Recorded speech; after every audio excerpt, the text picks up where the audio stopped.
Hyderabadis love their mirchi, and here is an easy way to revamp it. First, choose any type of chili that is big and straight. Wash and partially cut the stalks. Make a slit in the center and with a spoon scoop out all the seeds. Make sure you wear gloves to protect yourself from pepper burns. Next, take a few boiled potatoes, mash them, and then add keema that has been sauteed in garam masala, red chili powder, ginger garlic paste, etc. Just add it to it. Add coriander leaves, mint leaves, green chilies. I have already crushed them into a paste and I've added it. Sprinkle salt and a teaspoon of chaat masala. Crumble some mozzarella cheese and mix it again. Start filling this into the peppers. Also, don't forget to like, share, and subscribe to my channel, Double the Taste.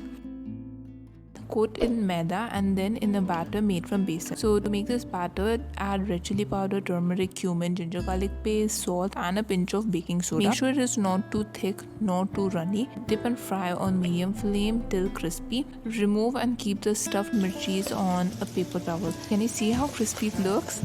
So with a perfect combination of meaty flavor of keema to the creaminess of the cheese and the spice from the chilies, this is a must-have snack that you would love, especially in Ramadan or Iftar. Serve with any sauce of your choice and enjoy.